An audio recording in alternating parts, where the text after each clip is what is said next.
dëgg yàlla jàpp ma ne c'est vrai Amérique mooy li ma wax sànq rek maanaam loo bañ bëj lëkk nangul ko gudd noppam Amérique luñ ko bañ luñ ko contre am na ay méfaits yu bëree bëri ci àdduna mais quand même am na yu bëree bëri yu mu jëriñ àdduna. C'est grâce aux États-Unis la ñu am tey internet bi ñuy utiliser c'est grâce aux États-Unis la ñu am yu bëree bëri yu àdduna bi tey jii di utiliser wala di toppandoo di kii nu mu tëddi gën a jag-jagalaat ba mu gën a jag waaye ñu yu ci bëri ñoom ñoo ko inventé ñoo ko kii. naka noonu tamit ci wàllu militaire xëy na soo ne les guerres majeures yu Amérique mené ci siècle yii gañewu ci benn boobaa mën nañu d'accord ak yow avec des nuances aussi mais boo ne Amérique mësul gagné guerre moom ça sera trop dit guerre mondiale bi Amérique bokk na ci ñi ko gagné mënoo ko génne ci les victorieux quand même ils ont fait malgré que am na ay erreurs am na nanga mais ils ont fait quand même. naka noonu il faut savoir qu'est-ce qu'on appelle gagner guerre xoolal su la neexee nga ne gagner guerre en réalité amul atteindre say objectif wala ñàkk ko atteindre moo am et dans ce cas kenn ku nekk su ngeen di dugg ci guerre dafay définir ay objectifs am Amérique bu duggee Iran ne dafay dem pour guerre quels sont ses objectifs de guerre xaaral ma jox la ko exemple bu gàtt ci Gaza ak Israël. Israël bi ñuy dugg Gaza lan moo nekkoon objectif am mooy dindi Hamas ci existence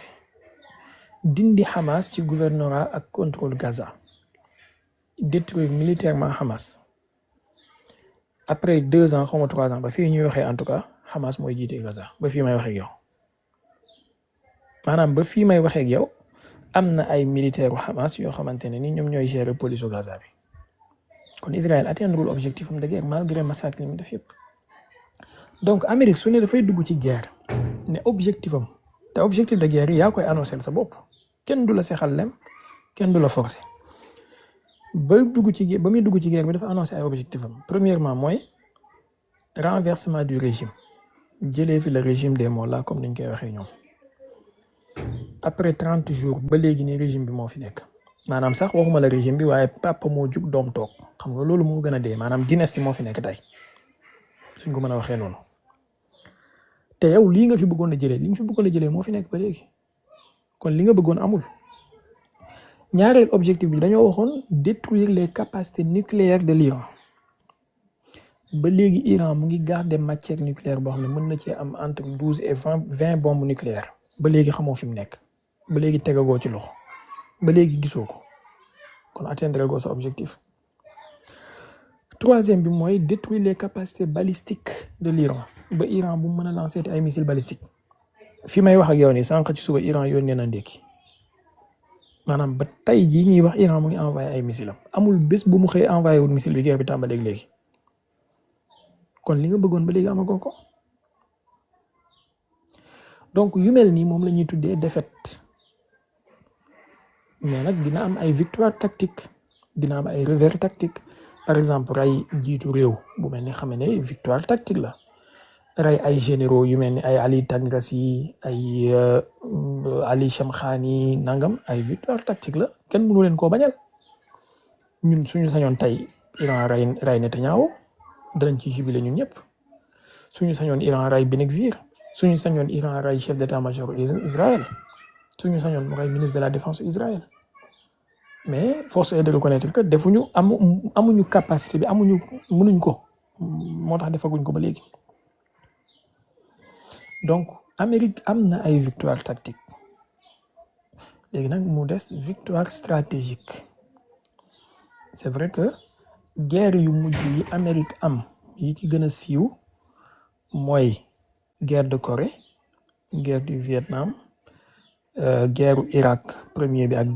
bi ak deuxième bi maanaam 92 la yaakaar naa xam 91 ak bu 2003 bi guerre Afghanistan 2001 ak bon xaw ma ndax guerre laa ko mën a tuddee mais conflit yi am ci Syrie ak ci Yémen printemps arabe en quelque sorte ci yii nii am na ci yoo xam ne Amérique am na ci ndam printemps arabe bi régime change am na amul ci benn ci réew yi printemps arabe bi amoon lu dul ne régime bi changé na sauf Yémen sauf Yémen waaye yeneen dëkk yi printemps arabe bi amoon yëpp régime bi changé na Ben Ali nekkatul Tunisie Kadhafi nekkatul Libye Moubarak nekkatul Égypte Bachar al-Assad nekkatul Syrie lii victoire tactique la pour Amérique ak alliés yi maintenant mën nga ko bañ a tuddee guerre tuddee ko ay conflit wala ay kii whatever mais bu dee ci Irak la ak ci Afghanistan ak ci Corée ak ci Vietnam loolu ay guerre la c'est vrai que dañoo perdre ci Vietnam moom lamentablement dañoo perdre ci Corée lamentablement mais Irak c'est beaucoup plus mitigé ils ont perdu stratégiquement mais ils ont gagné tactiquement parce que lan la jur tey jii Irak am na benn zone bu tudd Kurdistan benn zone bu autonome la boo xam ne dañoo am seen président am nangam ak nangam di léegi ci biir Irak la nekk le Kurdistan irakien tey jii nguuru Saddam Hussein nekkatu fa loolu victoire tactique la mais défaite stratégique bi mooy Iran gën na am mainmise ci Irak ay allié wu Iran ñoom Hashd Shaabi ak yu mel noonu gën nañu implanté wu ci Iran ci biir Irak laa bëgg a wax gën nañu implanté wu ci Irak donc c'est une défaite stratégique mais une victoire tactique maintenant ci Afghanistan il y a eu une victoire semi-stratégique pendant 20 ans et après une défaite c'est-à-dire de 2001 à 2020 wala ba 2001 ba 2019 Amérique ak ay larbéom ak ay kiyam ñoo doon jiite Afghanistan président bi fa nekk ñoo ko fa tegoon pendant 20 ans seen programme moo fa doon déroulé wu en 2020 xaw ma 2021 ci la Taliban yi doog a dellu si waat changé waat affaire yi nangam ak nangam donc victoire semi-stratégique la c'est beaucoup plus mitigé moo tax wax catégoriquement que ne Amérique musul gagné guerre man mënuma ci ànd moom wax dëgg yàlla di léegi nag contre naa leen lool ci yu bëree bëri mais il faut ngay nangul sa adversaire tamit li mu mën wala li mu def. waay ni nga ko waxee nii de noonu la ko waaj waxee sax parce que lim na même Irak googu lim na ci Irak 1 ak Irak 2 man dama xamul ndax Irak ñaari guerre la fa Amérique defoo la déet waa ji limaale na loolu sànq wax na tamit Afghanistan wax na guerre waaw. bon xam naa li mu wax rek la sauf que man peut-être man su doon man en kii en matière de guerre moom damay éviter parfois ay diw dafa ragal def nangam diw dafa ragal def nangam parce que en réalité dëkk bu nekk xëy na am na looy moytu ci sa morom mais am na loo moytuwul donc duñ ko xoolee ci angle kii ragal na lii wala kii ragal na lii kenn ku nekk dafay xool lan mooy ay intérêt yaakaar naa sëñ Moustapha question bi man tontu woon naa ko fii ci live Mohamed bi ay yoon peut-être dafa feexeekul woon c'est-à-dire ñoom xam nañu ne chaque défaite militaire entraîne des conséquences politiques te gis nañu ne Donald Trump li mu dugg nii défaite militaire lay jur te il faut que dina am conséquence politique léegi nag bëgguñoo partager la facture de cette conséquence politique ak moom déjà raclé bi ñu nekk di jël ci Russie ak Ukraine rek daf leen a doy sëkk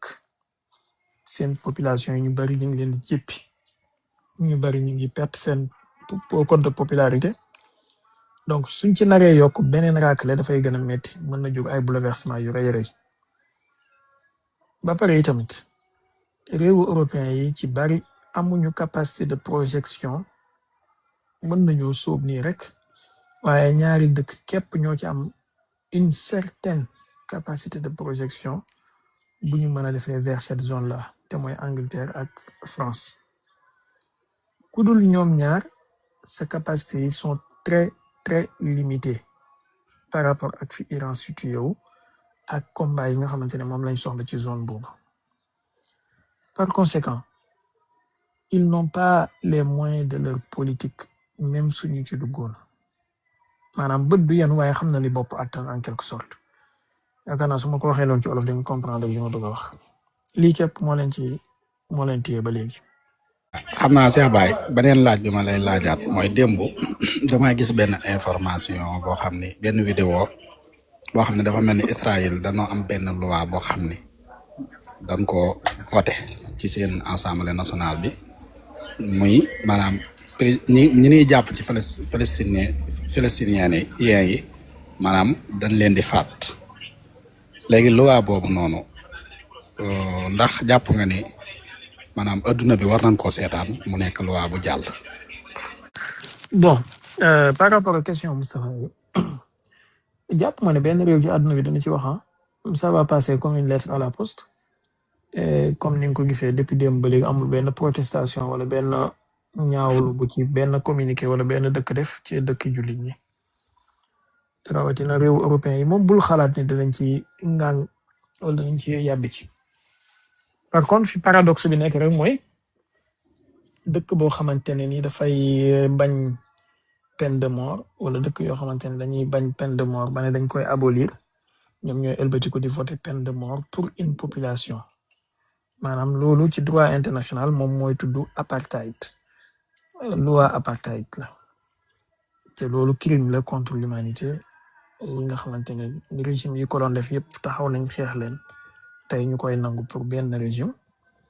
waaye la xarwa maanaam il faut pas s'attendre à des miracles ci àdduna bi ñu nekk tant que Israël mu ngi am arme nucléaire te tant que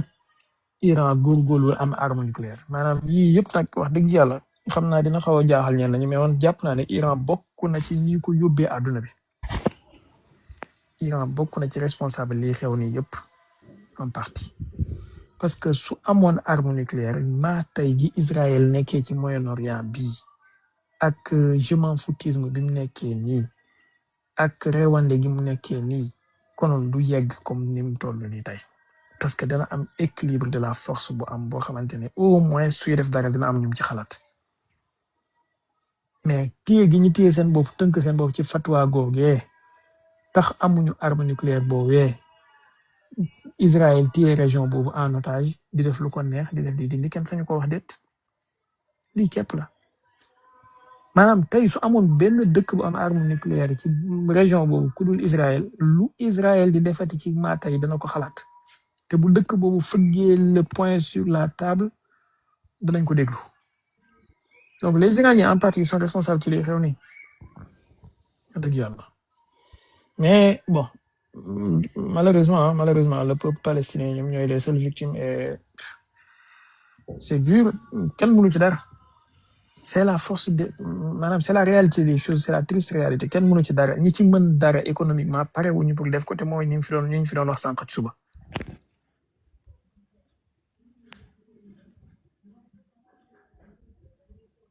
ak manteau yu rëy yooyee ak kaala yu xonq yooyee ñoom ñoo ci mën dara économiquement te pare wuñ pour def ko am nañu capacité économique boo xamante ne suñ bëggoon lii di xew ci Palestine yëpp mu arrêté dana arrêté waaye il préfère de signer Trump ay contrat wu $1 000 milliards. salaamaaleykum mbokk yi ñu ngi ziar dama amoon question. waaw bisimilah ñu leen di ziar bu baax di rafetlu xam-xam bi seen éclaircissement en tout cas yi ngeen def ci géostratégie am na solo lool yàlla na suñu borom yokk xam-xam bi man sama question maa ngi ko doon posé sax ci commentaire yi maanaam Cheikh Baye dama lay dégg ngay manier conceptu victoire tactique ak victoire stratégique mu bëggoon nga leeral ñu ko daal ak soo ci mën a joxe ay dalil la yu mel noonu. bon d'accord dalil bi xam naa peut-être ci téere Ibn Taymiyya yeeg téere Ahmed Lo ak fatwa imam Tabari yeeg tafsir bi laay dem jëli ko dalil bi de mooy imam Nawawi wax na loolu dalil léegi victoire tactique mooy nan laa ko mën a waxatee des succès sur le champ de bataille à court terme. Victoire stratégique mooy des objectifs fixés à moyen et long terme maanaam des objectifs beaucoup plus globaux et beaucoup plus holistiques d'une situation. Par exemple nga ñu nekk ci match premier mi-temps nga dugal ñaari but victoire tactique la wala boog ñu nekk ci Ligue des champions xaaral loolu mooy gën a yomb ñu nekk ci Ligue des champions nga gagner en phase de poule nangam ak nangam génn yooyu yëpp ay victoire tactique la. Maintenant la victoire stratégique mooy ki nga xamante ne moom dafa planifié pour jël coupe bi ak loo mën a xew moom finalement moom moo koy gagné. C'est ça la victoire stratégique mooy bu arbitre bi sifflé coup de sifflet final bi ki yëkkati coupe bi moom lay doon. Maintenant sur le champ de bataille détruire des entrepôts, détruire des rampes de lancement, tuer des généraux, tuer des militaires yooyu c'est des victoires tactiques parce que c'est des prouesses wala des succès atteints sur le champ de bataille pour un moment donné pour le court terme qui ne change pas grand-chose ci le déroulé de la guerre de façon globale changé wul lu bari en fait xam nga ray benn commandant fii wala ray benn kii fii tant que loolu du jur armistice wala du jur capitulation ça ne change pas grand-chose parce que da nga koy rey ñu remplacer ko ak keneen donc ça peut être considéré comme une victoire tactique. Maintenant ki nga xamante ne nag soo ko rayee mu jur capitulation wala mu jur adversaire bi nangu say doléance yépp ñëw signé ko boobu mën nañu considérer ko comme victoire stratégique parce que loolu mooy sa objectif final yow loolu nga bëggoon a achieve te achieve nga ko à travers lii bi nga ko defee. Mais leneen lu dul loolu si tu détruis 50 buildings si tu détruis 50 immeubles tu détruis des écoles tu tues 100 personnes tu tues nangam et que ton adversaire continue son plan continue de dérouler sa planification comme prévu di lancer ay missiles di combattre di tenir kooku tu atteins des succès tactiques et non des succès stratégiques. Maintenant lan mooy sa objectif stratégique mooy réew mi na capituler. Dans le cas d'espèce comme guerre Iran bi maa ngi ñëw Seydi maa ngi ñëw baal ma tuuti. macha allah man maa ngi ci doon commencé jàngee bu baax maanaam daal mi ngi mel ne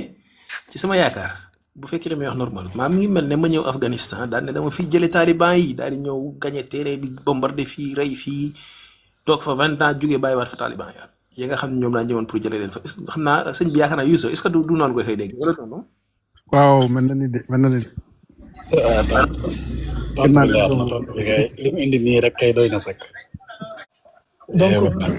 Donc voilà un peu par exemple si tu définis ta stratégie à l'avance li lay atteindre loo sa stratégie boobu noonu moom mooy victoire stratégique maanaam victoire stratégique correspond à li lay atteindre loo sa stratégie de bi nga définir ak sa objectif bi nga tegal sa bopp. C'est-à-dire tey Russie dans le cas de l'Ukraine Russie lan mooy objectif am mooy contrôler le Donbass contrôler les populations russophones yi nga xamante ne ñoom ñoo nekk ci biir Ukraine ak tamit Ukraine nekk état bu neutre bu nekk ci OTAN bu nangam. Quoi que puissent dire les occidentaux ay dafa bëgg a contrôler Kiev dafa bëgg a changer régime bi Poutine n'a jamais dit ça de toute façon et nit ki li mu waxal boppam moom nga ko mën a jàppee doo ko jàppee li keneen wax léegi su dee Poutine objectif am mooy Ukraine bu mu bokk ci OTAN léegi su ñu demee ba guerre bi jeex te Ukraine bokkul ci OTAN Poutine aura gagné stratégiquement maanaam su demee ba Ukraine nangoo signé ne léegi guerre bi jeex na Ukraine signé na neutralité mooy atteindre na objectif stratégique am ndax loolu la bëggoon léegi nag fan la contrôler wul ñaata soldat lañ ko rayal ak ñaata lañ ko rayalul ñaata centre de commandement lañ yàq ak yu ñu yàqul loolu c'est des succès tactiques ñaata raffinerie lañ am bombardé ñaata dépôt d'essence wala pétrole lañ bombardé loolu c'est des succès tactiques qui ne changent pas grand-chose à la cour de la guerre waaye nag suñ demoon tay ba Ukraine nangoo dugg ci OTAN pays OTAN yi invité ko Ukraine signé ñi acté ko comme ni ñu acté Finlande ak Suède mooy Poutine aura perdu stratégiquement parce que objectif stratégique bi mu tëraloon boppam perte na ko. comprendre nga. naka noonu tamit ci Iran lan la teg comme objectif stratégique ak Trump lan la teg comme objectif stratégique loolu ngay xool après nga xool kenn ku nekk li mu def ndax jotale na ko objectif am boobu noonu. li ñu mën a xam actuellement mooy li Trump defagum lépp jotaleegu ko objectif am boobu noonu te mu ngi wax waxu bàyyi guerre bi ak génn ci kon mën nañu considérer li mu defagum yëpp comme des succès tactiques. beneen bi mooy Iran lan la tegal boppam mooy fexe ba régime am bi maintenir sur place fexe ba capacité de riposte am en second maintenir sur place capacité de feu bi mu am maintenir bu mu affaiblir et on voit que ba léegi ñu ngi tenir cadence boobu maanaam cap boobu noonu ba léegi ñu ngi koy tenir. Donc stratégiquement ils sont en train de gagner même si tactiquement ils prennent des coups très durs. Voilà léegi nag dalil bi mooy page 25 ci téere Taqdisul Ashxaas fil Fiqh Suufi bu Al-Hafiz Ahmed Lo Imaamul Albani moo ko wéral li ma wax ne texte bu wér la. Bon xam nga quand il y a une guerre les deux stratégies sont forcément différentes maanaam elles s'opposent. Par exemple les deux belligérants muy Iran ak États-Unis wala Iran ak coalition bi li arrangé Iran arrangé wul coalition bi li arrangé coalition bi arrangé wul Iran c'est comme Maroc ak Sénégal li arrangé équipe bi arrangé wul équipe bële. Léegi pour wàllu Iran tout ce qui est ray benn généralu Israël wala ray benn soldawam wala nangam wala ray soldat américain wala nangam loolu ça rentre dans la victoire tactique pour l'Iran. Par contre tout ce qui touche à l'économie, tout ce qui touche à la production, tout ce qui touche à la productivité, ça rentre dans la stratégie parce que ñoom loolu mooy seen point névralgique mooy seen piédestal. Par contre bu fekkee ci Iran la rayal ko ay yenn généraux mi wala rayal ko yenn njiitam yi mën na dugg ci wàllu stratégie Israël moo tax nga gis ñoom ñu visé wu ci loolu. Même bu fekkee ne sur le terrain ça peut être différent waaye ñoom seen calcul loolu la en fait loolu moo waral nga gis ñii di viser plus ay assassinats ciblés tandis que ñële viser wuñu trop loolu maanaam loolu li ma bëgg a wax mooy nekkul seen objectif premier di viser ay assassinats ciblés ak ay généraux ak ay concentration de soldats ñoom ils préfèrent cibler des radars cibler des bases militaires. Donc c'est une victoire c'est un succès stratégique que de cibler des usines wala des data centers wala le détroit d'Ormuz tout ça dafay dugg ci wàllu succès je parle pas de victoire mais je parle de succès parce que la victoire on parlera de victoire à la fin de la guerre. Pour l'instant on ne parle que de succès tactique succès stratégique. Qu'est-ce que c'est qu'un succès ak lu ko wutalee victoire mooy quand on parle de succès ça veut dire am na leneen lu mën a ñëw après loolu la phase n'est pas encore terminée. Quand on parle de victoire, ça veut dire siffler nañ coup de sifflet final bi maintenant kenn ku nekk da ngay jël ce résultat final. Voilà. Donc au cours de la guerre on parle de succès tactique wala succès stratégique et à la fin de la guerre on parle de victoire tactique wala victoire stratégique. Maintenant succès yi nga xamante ne ni Iran mu ngi koy am mën nañu ko considérer ci bu fekkee comme radar bi jar $1 milliard boobu la c'est un succès stratégique. Radar buy gis buy détecter à 5000 kilomètres ay missiles ak ay nangam c'est un succès stratégique. Par contre am na yenn radar yoo xamante ne c'est des succès tactiques pas stratégiques parce que ils sont faciles à remplacer c'est pas très coûteux c'est pas très sophistiqué nangam ak nangam. Naka noonu am na yenn armes yoo xam ne Iran su ko descendre c'est des succès tactiques comme ay drones MQ-9 nga xam ne même les outils peuvent les descendre c'est pas un succès stratégique. Par contre détruire un avion AWACS mooy avion bi am radar bu disque bi noonu c'est un succès stratégique ndax États-Unis lim ci am matul 15 wala bu ko matee ci lay yem donc arriver à détruire cela c'est un succès stratégique pour Iran. Naka noonu tamit bombarder benn école wala bombarder benn usine d'aluminium wala nangam c'est un succès tactique. Par contre bombarder usine de dessalement wala usine de production wala data center ça peut être considéré comme un succès stratégique. C'est-à-dire bu fekkee ci réewu Moyen-Orient bi la am na réew moo xamante ne soo bombarder usine de dessalement tu tues le pays complètement parce que 90% wala 98% ci ndox eau potable bi muy utiliser ça vient du dessalement lu mel ni Koweït lu mel ni Bahreïn am na ñoo xamante ne 70% ñii 60% ñii 40%. Donc c'est la stratégie vitale du pays. Soo ko laalee tu touches à des succès stratégiques. C'est des atouts stratégiques. Par contre réew mu mel ni Iran usine de dessalement du wut atout bu stratégique ci moom ndax 2% lay représenter ci eau potable. Donc si tu bombardes les usines de dessalement de l'Iran c'est un succès tactique. et de même façon itam bu fekkee beneen réew la comme lu mel ni réew yi nga xamante ne dépendre wuñ trop ci usine de dessalement soo bombardé seen usine de dessalement yi c'est un succès tactique. Maintenant pour revenir ci wàllu data center yeeg wàllu usine de kii yi nga wax noonu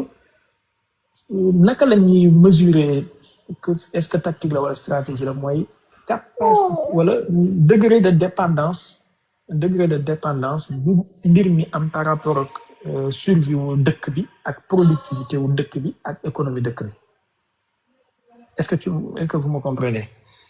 tey bu fekkee Israël bien sûr usine yu mel voilà bu fekkee Israël usine yu mel noonu am na ci 50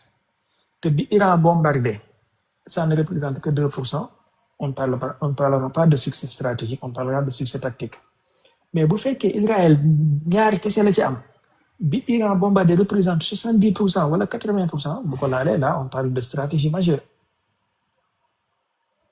Comprendre donc tey boo ñëwee xaaral ma déggee la ko ci Sénégal boo ñëwee Sénégal yàlla tere ñu am panne du ma wax bombardement mais ñu am panne ci benn tuyau d'eau bu nekk ci benn koñ. boo xamante ne ça n'affecte pas la grande partie de la population de la capitale wala du pays entier on parlera de tactique mais bu fekkee comme usine kii tuyau Kër Massar bi la wala tuyau xaw ma fan yooyu nga xam ne su amee problème génn wàllu Dakar am problème wala génn wàllu réew mi am problème là on parle de stratégie parce que ça y va de la survie même de la nation léegi nag Iran ñoom fi ñu amee chance wala fi ñu amee muus ak xeew mooy dañoo décentraliser seen yooyu yëpp c'est-à-dire concentré wuñu seen capacité yëpp ci benn wala ñaar wala ñetti centrale seen centrale électrique yi maanaam y a une trentaine de centrales électriques ak ay sous-centrale ak yu kenn xamul seen commandement militaire yi défense mosaïque lañ def maanaam commandement territorial yi ku nekk dafa am autonomie nga xam ne même soo rayee le chef ça sera pas stratégiquement un succès pour yow ndax le commandement dina continuer di liggéey maintenant fi muy nekkee stratégique ci yenn réew yi mooy ñi nga xamante ne dañoo am hiérarchie verticale nga xam ne kooku quand tu coupes la tête la pyramide s'effondre donc bu fekkee dëkk boo xamante ne dañoo concentrer seen infrastructure yëpp moo xam électrique wala hydraulique wala nangam yëpp ci benn wala ñaar wala ñetti centrale nga xam ne boo laalee benn bi rek laal nga genn wàllu dëkk bi wala boo fàttee benn tuyau bi rek créer inondation wala nangam là ça devient vital ci réew mi j'ai essayé d'expliquer xam naa li ma wax peut-être leerul mais j'espère que comprendre la. oh leer na nañu koy wax leer na nañu koy macha allah. Voilà un peu comment on mesure ce qui est stratégique et ce qui est tactique. ci réew ak ci li ngay mën a attaquer ci réew. maanaam li ngay mën a attaquer ci Sénégal mu nekk lu stratégique ñoom peut-être boo ko attaquer ci Mali tactique lay doon ci ñoom parce que c'est pas vital. waaw ok. man am naa benn laaj bu fekkee kii na maanaam Joe Kane wala Kent dafa naa lañ koy wax Joe moomu te démissionné woon fan yii ci ginnaaw damaa gis benn information bu muy waxee ne li may wax mi ngi ñëw ba dafa sànq sama micro doon na suuf mbaa yéen nga may dégg.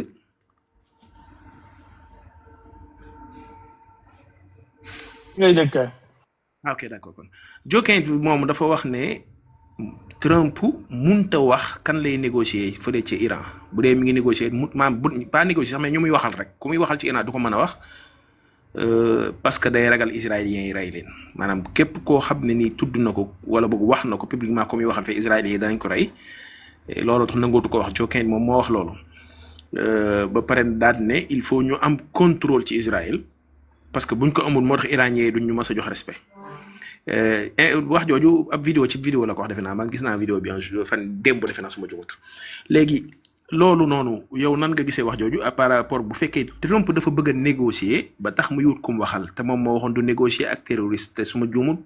dafa collé étiquette terroriste gars yi ci Iran maanaam affaire bi jaxasoo na ba mën a suppa kànja daal damaa xamut nag ba xam loolu yow doon nga koy gisee daal.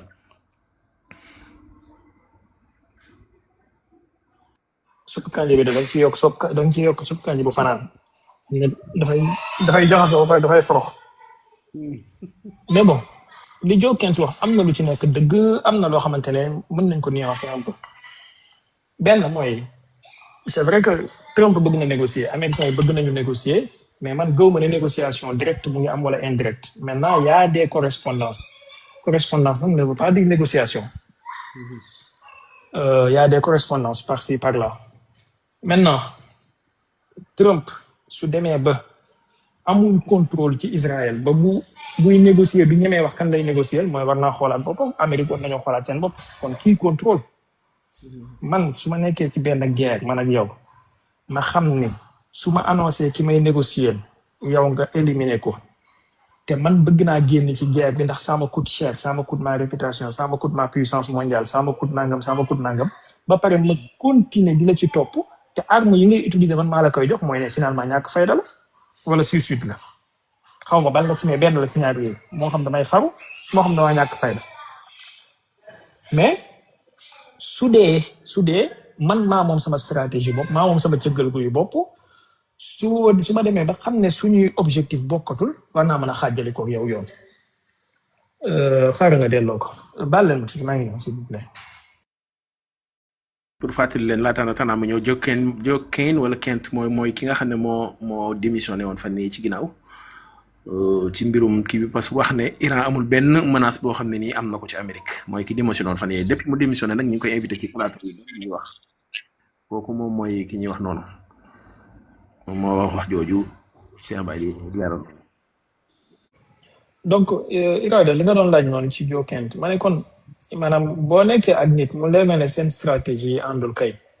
soit ngeen tàqali ko wala boog nga jël ses responsabilités mais du moment que nga bàyyi ko mu di la diriger comme ça mooy ne soit c'est aveu de faiblesse la wala boog tu es consentant maanaam nifaaq la boo xamante ne dañuy jouer double jeu de bad cop ak good cop stratégie boobu képp la te man sax boobu laa gën a gëm ay aveu de faiblesse ndax jàpp naa ne Trump ak Netanyahu benn bopp lañu maanaam sàmbaay bàcc la Trump lu Netanyahu bon benn Trump bon na ko fukk man bëgguma ku may gëmloo ay non Trump bëgg na ci génn Netanyahu moo bon mooy yàq affaire bi mooy xëpp ci mbir mi keroog sëñ bi Trump président la du gouverneur du député président la bu ñu fal mu am légitimité am su ne déet dëkkam ànd ci kenn mënu koo forcer def loo ko lu ko neexul magum jëmm la te dafa am ay précédents yu baree bari yu ñuy wan ne maanaam he's not the white guy the clean guy bi ñu gars yi bëgg a jaay nii que ne non bëgg na ci génn bëgg naa jeexal affaire bi Netanyahu moo nekk di assassiner gars yi everything that Netanyahu does daf ko def ak accordu Trump si ak son feu vert ak sa couverture lu mu def Trump moo ko couvrir moo ko jox feu vert am ay Trump believe nga ne go ahead. Israël moo amee contrôle moom ci li mu wax mooy boo xoolee boo nekkee ci bi da nga xam ne Israël moo amee contrôle te Amérique moo soxlaa amee contrôle maanaam il faut ñu jëlaat affaire bi au moins pour contrôler waat maanaam daal li mu waxee moom mooy dafa mel ne décision yay am White House moom dafa mel ne contrôle bi dafa nekkul ci seeni loxo.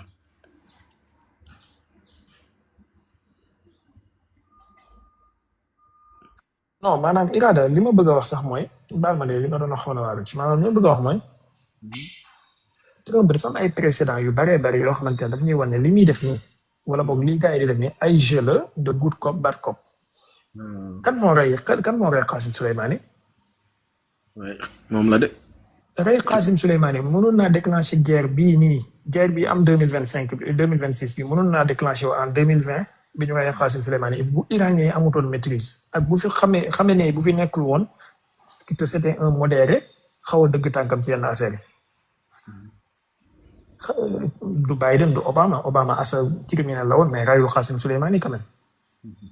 Qassim Soleimani c'est le plus grand général ci siècle bi ñu génn bu histoire militaire àdduna di xam waxuma monde musulman képp assassiné ko de sang-froid taxaw di ko ndamoo comme si da nga ray benn vulgaire terroriste bu Ben Laden wala bu Al-Qaïda Trump moo ko def donc Trump bi mu ñëwee ba léegi amul benn jour bu mu wàññi benn supply bu ñuy supply arme israélienne bi ci ay munitions wala ci ay armes donc je veux pas qu'on nous fasse croire que Trump mu ngi nekk di am ñu muy négocier dafay bañ a wax seen tour. Il y a deux choses dëgg la nag ci Iran la classe politique n'est pas monolithique am na ay modérés am na ay pro-occidentaux am na ñoo xamante ne c'est des traîtres yooyu yëpp am na ci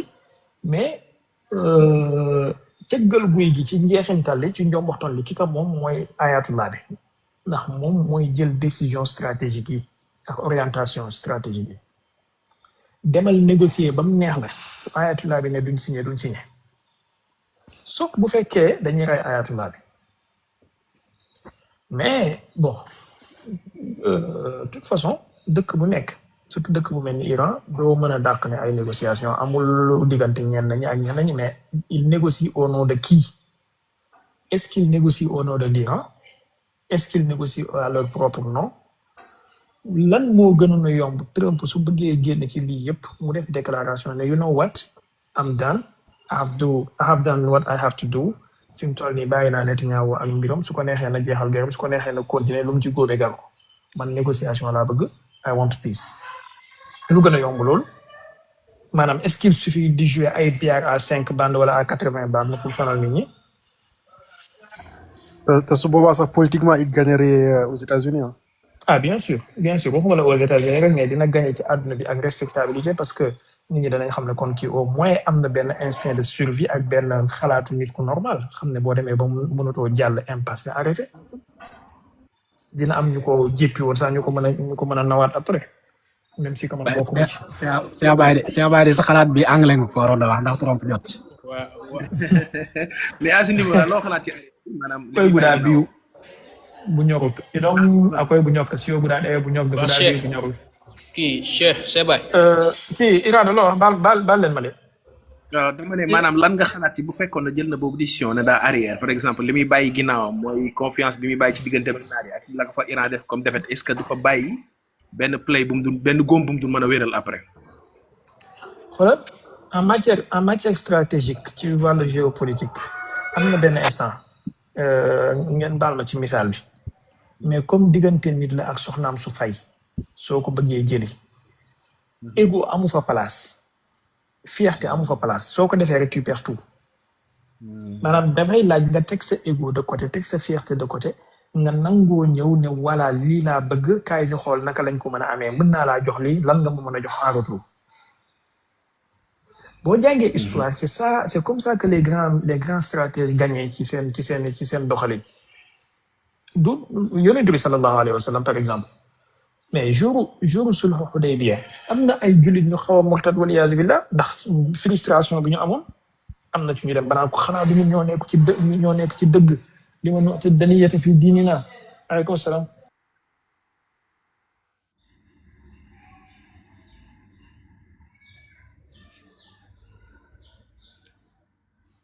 am na ñoo xamante ne jour boobu mooy 5 ñi murtad mais yonent bi nangu rek ne gaawul nañ signé mais bi ñu signé après 2 ans lu mu jóg 2 ans 3 ans ça prend que donc c'est vrai que su ko defoon dina jur tâche ci ñenn ñi surtout veterans guerre yi nga xamante ne dañoo bëgg mbir yi continuer mais uqalaa u yëpp ñi am xel ñëpp xam nañu ne guerre bi Amérique mënu cee jëlee lu dul défaite après 30 jours mënoo daaneel Iran c'est pas ci 35e jour nga koy daaneel parce que missile yi nga amoon ci premier jour bi amatoo ko défense yi nga amoon ci premier jour bi amatoo ko radar yi nga amoon ci première semaine bi amatoo ko kon combat boo gañewul ci sa premier souffle du boo demee ba sa coffre jeex ci nga koy door a gañ